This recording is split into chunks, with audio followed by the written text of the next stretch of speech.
Mauritius over the past couple of years has has remained positive, has remained continuously upgrading its regulations and its rules framework, which were conducive to funds investing in Africa or elsewhere, or African pension funds using Mauritius as a platform to invest elsewhere.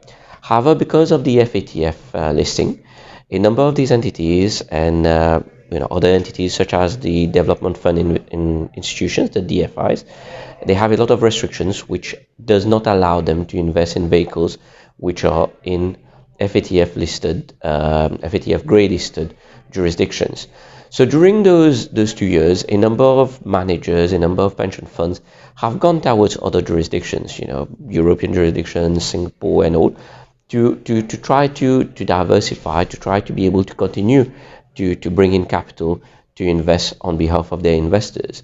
But what we've seen is Mauritius has remained the most attractive destination. And once we were off the FATF list, now you can see the people coming back to Mauritius because there's a lot of aspects which are played in Mauritius. I mean, there's the regulations, there's the governance, there's the legal framework, the capacity, the human resource, everything that has contributed to make Mauritius what it is over the number of years has kept on getting better during this 2 year break, and people have realized that and have realized what they've missed as well when they've used other jurisdictions as opposed to Mauritius.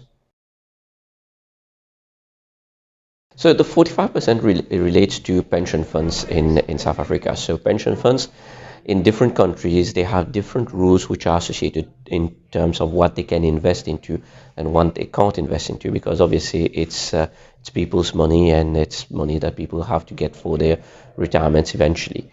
So a lot of pension funds are very restricted in offshore investments. There are some countries actually which don't even allow pension funds to invest outside the country. See, so the risk is linked to the country risk. But with South Africa, they increased that to 45% recently, and Mauritius can be used for that. In that, we have the platform, we have the tools, we have the vehicles that the funds can invest into. So when looking at investments, managers can come and set up their funds in Mauritius, which will invest in various projects to attract the extra money which will be available from the pension funds into their vehicles, as long as their vehicles are, of course, respecting the criteria of the funds, may it be on the ESG front, may it be on impact, may it be in governance, in the way that they're set up and regulated, then Mauritius can tick all these boxes. Pension funds have been around for a long time. It's not something which is new to the jurisdiction. What the jurisdiction has brought in a few years back, and which is something which is very topical for pension funds, is captives.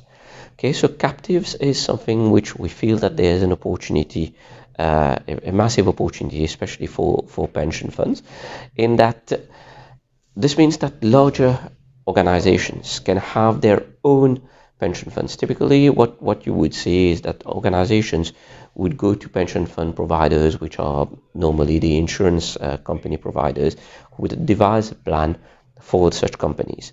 But with a captive insurance product, which has been in existence in Mauritius for a number of years, basically companies of a certain size, they can create their own fund. They can create their own infrastructure and really invest for the best interest of their employees. And this is something that can be explored further, can be developed further. We feel that there's a great potential to actually use that to bring more pension funds in Mauritius, get companies to say, look, here you go, you got here all the tools, plus you got this captive product around in a regulated format, respecting of the rules of good governance, which will work for your entity and for your company. So use these and use the Mauritius platform with all these advantages to set up your captive pension fund. For investors to come, what has happened obviously is because of the FATF, there are some investors that had no choice but to move out of the jurisdictions.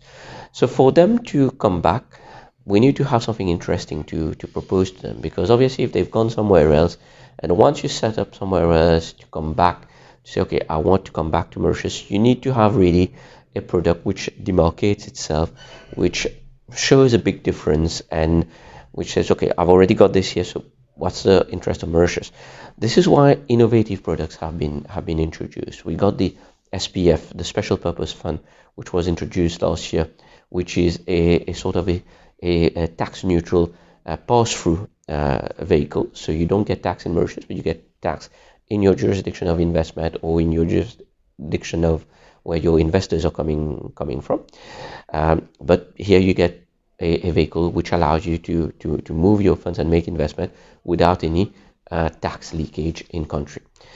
Additional to that, the really game changer that we've come up with is the variable capital company. The variable capital company is a sort of an umbrella fund which allows you under one roof to have many strategies, many sub-funds, we call them, which can invest in multiple products. So each sub-fund can actually cater for each of your requirements. So if you take a pension fund, for example, a pension plan, within an umbrella structure, you can have a balanced fund, let's say an emerging markets fund, a global markets fund, and a number of other type of strategies and vehicles under this one hat at a very competitive cost and within a governance structure which makes perfect sense for the vehicle. So by coming up with innovative products and differentiating products like that, this is how Mauritius goes out and make it attractive for investors to come and use the jurisdiction again, on top of all the historical advantages that you have.